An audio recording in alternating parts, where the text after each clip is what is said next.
Welcome to Going the Extra Mile, a podcast brought to you by Newleaf Training and Development. Each edition is sure to lift your spirit and encourage you in today's working world. Enjoy. If I've learned anything about human behavior, it's that our perceptions drive our behaviors, which dictate our results.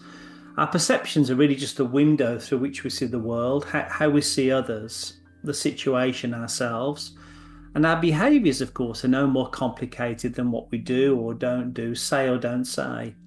Now, some behaviors are effective, and of course, some are ineffective. The results we receive are really just an output of our perceptions and behaviors. If we're pleased with the results we're getting, we just need to keep perceiving and behaving the way we are, as they're getting us the results we want. If we're unsatisfied with the results we're getting, we need to look at shifting our perception and changing our behavior. I perceive one fundamental flaw with this perception plus behavior equals results model. What if our perceptions are inaccurate? What if the starting point of our formula is set on sinking sand?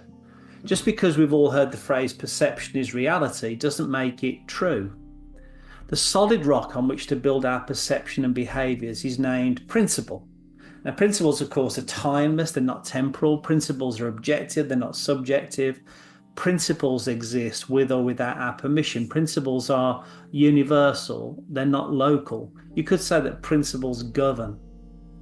Wrestling this into the workplace application, an organization will receive the results of superb customer service when enough of its employees behave in a customer-centric manner by perceiving the customer as king or queen, metaphorically.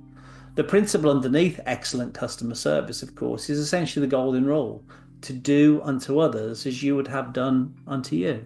But what about teamwork? Well, a team works well when each individual perceives a mission, vision, or goal that supersedes self and behaves accordingly.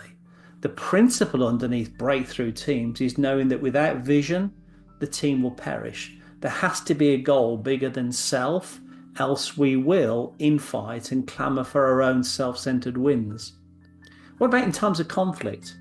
Well, when there's conflict in the workplace, our perceptions can get all out of whack very quickly because of that our behaviours can permanently damage relationships if not realigned. It's much better to build our perceptions and behaviours on the timeless, objective and universal principle that in times of conflict, it's better to seek the interest of the other as well as your own interest.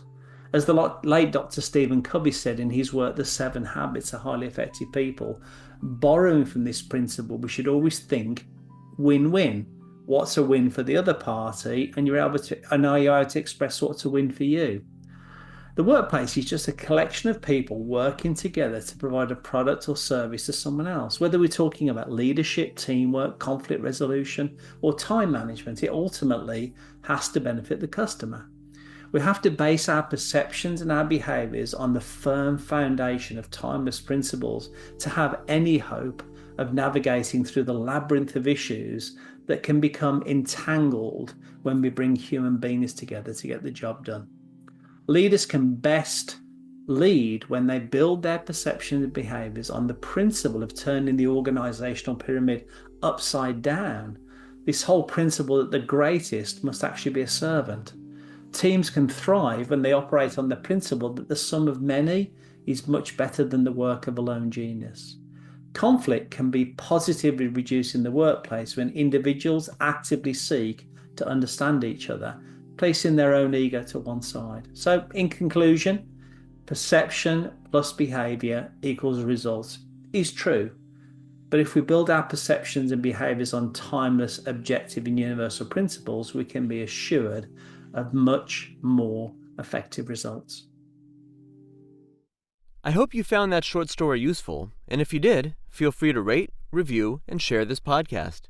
We'll be back next week with another episode, and we also invite you to check out our other weekly podcast, Take 5, an inspiring interview with a leader worth listening to. Bye for now.